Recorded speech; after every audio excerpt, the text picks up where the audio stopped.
Hello everyone, welcome to COPD My Journey. Glad to have you back. If you haven't subscribed already, please do. I want to welcome all my new subscribers. And if you subscribe, hit the like button, ring the bell notification. That way you'll be notified each and every time that I send out a new video. Today's topic, I want to talk about COPD and depression. It's something that I struggled with. I think a lot of people do. I have COPD, along with many other diseases and difficulties. Lots of things can cause depression in our lives. First off, COPD causes a lot of changes in your body. For instance, you're going to have breathlessness, you could have weight loss, sleeping and eating problems, and depletion of energy. And that's just a few physical changes you'll experience over the course of the disease. The changes can lead to feelings of loss, frustration, or sadness. And because you no longer can do the things you used to do. Now, I found this to be part of my situation. I used to be able to walk for miles. When I got diagnosed with COPD, it was because I noticed that I couldn't do as much as I used to be able to do, and that my breathing was affected when I tried to do a lot of exercises or exertion. I would be hampered because of my breathing. Okay, you can also experience depression, mood disorders that can cause you to feel sad and disoriented, disinterested. When you're depressed, you can get stuck morning life as you knew it before COPD. One study estimated that 40% of those with COPD suffer from depression. Forgive me, I have notes here because I am older and my memory is not as good as it used to be. Depression can also make your physical symptoms worse.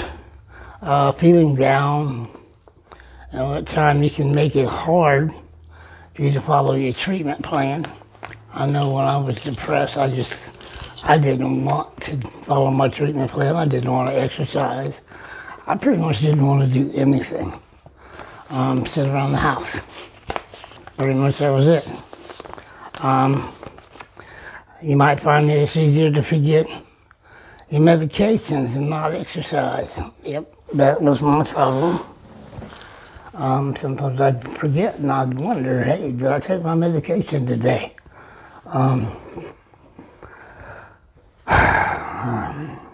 You may find it's easy to forget medications and not exercise. You may even turn to alcohol, cigarettes, or other unhealthy habits to cope, which can cause more harm to your body. Cigarettes. In this online group I belong to, I've noticed a lot of people who have said that they have taken up smoking again because they have no one, their family's ignoring them. They feel like they're all alone in the disease with no help, and they said smoking seems to take the edge off. So even though it doesn't do any good, it's just doing more harm to the body.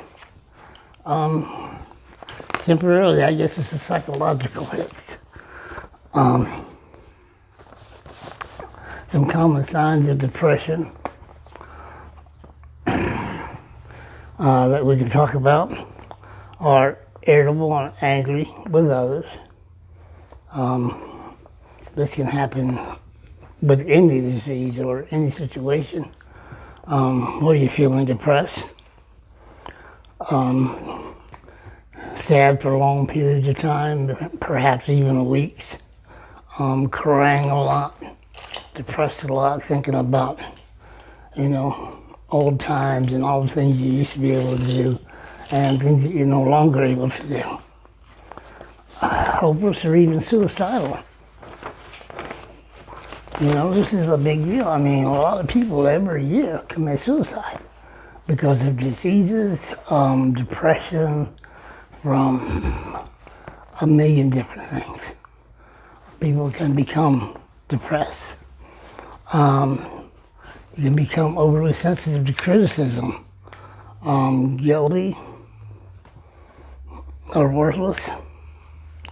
That's a feeling some people have. Guilt because they think, hey, I'm here because of me. I did this to myself, and they're thinking, yeah, this is all my fault. And, it is. It's a bad choice. Let's just put it that way.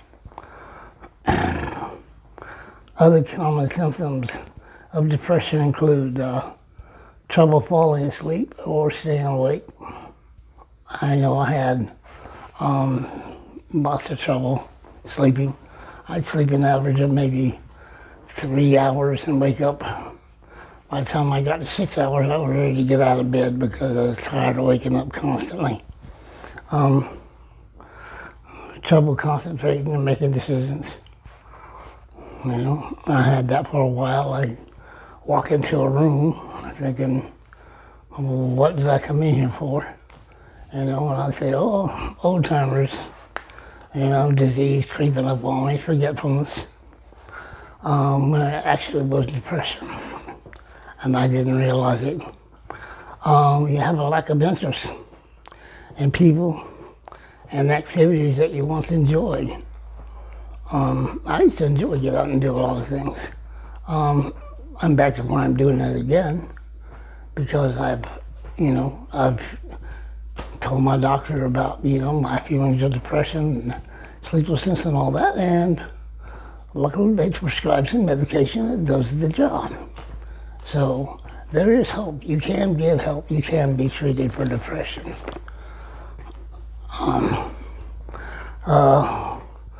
Lack of motivation. I had that. I just wanted to stay around the house. Increased or decreased appetite. I went through both ends of this spectrum. Sometimes I'd just be depressed, sit around the house and eat constantly. Other times, I didn't want nothing to eat. Inability to enjoy yourself or find humor in things. Yeah, not having a reason to laugh. Or can't find a reason to laugh. Where's the joy in that?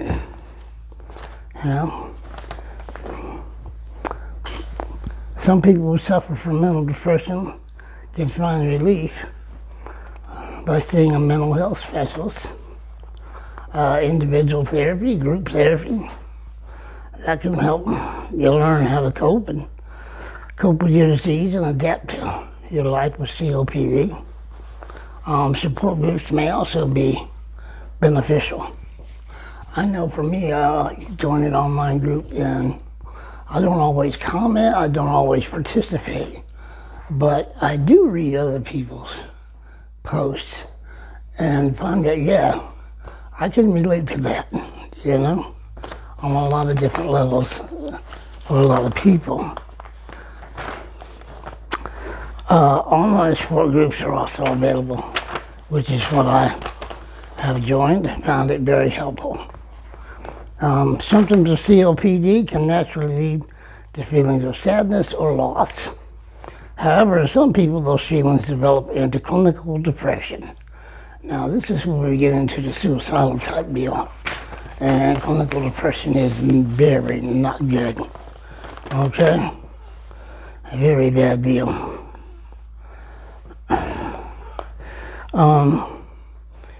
Getting treated for depression is very important for your mental, your emotional, and your physical health. Okay? It'll make a world of difference if you're depressed and you get treated for it. And I say this because I did get treatment, I am being treated for it, and it has made a world of difference in my social activities, in my outdoor activities, in every phase of my life, really.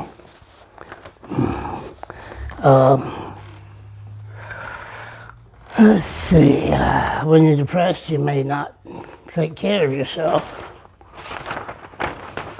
or follow your treatment plan, which can make your COPD worse. That's true. If you're not exercising, if you're not moving around, you're not doing the things you need to do, taking breathing treatments, medications, whatever it might be that your doctor has prescribed for you, your health's not going to stay good. It's going to increasingly go down. And you can delay that by doing those things. And depression can really harm you. So I would suggest that if you are depressed, you find yourself having any of these symptoms, you contact your pulmonologist, contact your general practitioner, contact a support group, contact somebody, let them know what's going on so you can get treatment, perhaps medication, counseling, whatever it takes to get back on the right track. Okay, there are a variety of treatments available to help you to cope with COPD and depression. These are the ones we discussed already. Once again, let me say that if you are having any symptoms of depression, please go get help. It's better for your health, for your mental state. It will help you to cope with your disease better. It's just all around better deal. Okay? That will be it for today. Please like, comment, share, and subscribe. If you have any suggestions for upcoming videos, let me know. And I'll see what I can do to get some information, get that posted for you. Okay? Until next time, have a great day.